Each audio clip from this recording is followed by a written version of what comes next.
प्रशांत महासागर क्षेत्र में दोनों की अहम भूमिका। अमेरिकी परमाणु तकनीक सिविल क्षेत्र में मंजूर। हम तेल और गैस के निर्यात पर बात कर रहे हैं। भारत और अमेरिका की दोस्ती सबसे मजबूत, ट्रंप का बयान।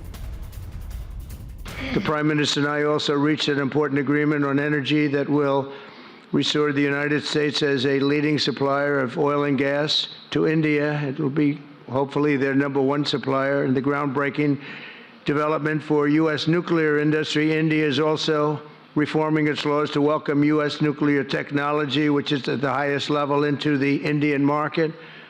This will bring safe, clean, and affordable electricity to millions of Indians and tens of billions of dollars to the U.S. civilian nuclear industry in India.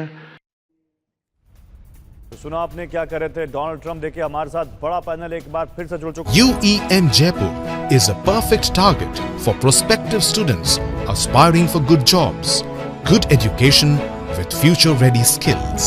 और देखिए अब तो हमारे साथ कुछ और खास मेहमान जुड़ चुके हैं। हमारे साथ यहाँ पर पूर्णिमा नाथ जुड़ चुकी हैं और हमारे साथ यहाँ पर आप देख सकते हैं ज्योत्सना शर्मा ऑलरेडी जुड़ी हुई हैं। पूर्णिमा नाथ जो कि पॉलिटिकल एनालिस्ट हैं। हमारे साथ भरत बरई भी जुड़ रहे हैं, प्रमोद भगत भी जुड़ रहे हैं। आप सभी का स्वागत है। Purnima Nath, I will start from you now. क्या लगता है आपको, क्या सिनर्जी जो दिखी है हमें, ये एक फिनोमिनल, अनप्रेसिडेंटेड, एक ऐसी सिनर्जी दोनों देशों के स्टेट चीफ्स के बीच में जो दोनों देशों को फायदा पहुंचाएगी, और स्पेशली तब जब ट्रंप के आने के बाद इतना ज्यादा दुनिया में हो कि पता नहीं ट्रंप क्या करेंगे दुनिया में। क्या आपको दिखा? Thank you so much, appreciated, and also आपके पैनलिस्ट को भी नमस्ते।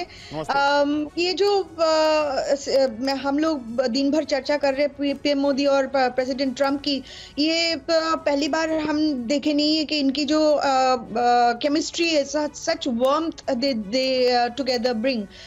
लेकिन आपको तो पता ही है, president Trump is very Frank and सीधा साफ बोल देते जो उनके दिमाग में। इवन क्वेश्चन आंसर में भी यही साफ हो गया था। तारीफ के बारे में बताया था कि जो कुछ चीजों में 70% भी तारीफ लगाते इंडिया, और मेरे ख्याल से ऑब्वियसली ये जो डिस्कशन होने वाला है ये आगे जाके बहुत सपोर्टिव रहेगा from A perspective of India and US. इन्होंने स्पेसिफिकली कहा है कि इंडिया के लिए बाइडेन एडमिनिस्ट्रेशन नहीं था। आपको पता ही है, हमारी जो पिछले वाइस प्रेसिडेंट हुआ करते थे वो कमला नाम तो यूज कर रहे थे इंडियन की, लेकिन एक बार इंडिया को विजिट नहीं किया, तो ये इंडिया रिलेशनशिप ऐसे नहीं बन जाती है। और अभी ये जो पीएम मोदी के साथ वेदर इलॉन मस्क ने मीट किए या पिछले कुछ दिन पहले जेडी वांस ने मीट किए, उनके बच्चों के साथ मीट किए, उनके फैमिली के साथ मीट किए, ये जो एक वम्त बना हुआ है अभी इस एडमिनिस्ट्रेशन के साथ, ऑब्वियसली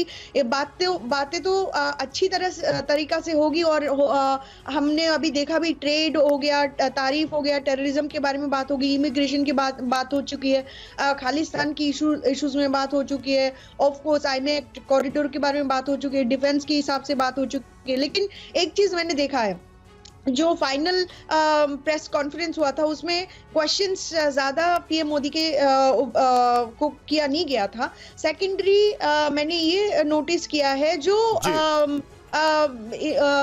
प्राइम मिनिस्टर मोदी ने ये कहा कि जब मागा और मीगा मिल जाते हैं तो मेगा हो जाता है। तो बेसिकली उन्होंने ये साबित कर दिया कि ये जो प्लेटफॉर्म है इसमें कोई ऊपर नहीं है, कोई सुपीरियर नहीं है, कोई इंफीरियर नहीं है। ठीक है, बड़ी बात कही आपने कि एक बराबरी का भाव यहाँ नजर आ रहा है।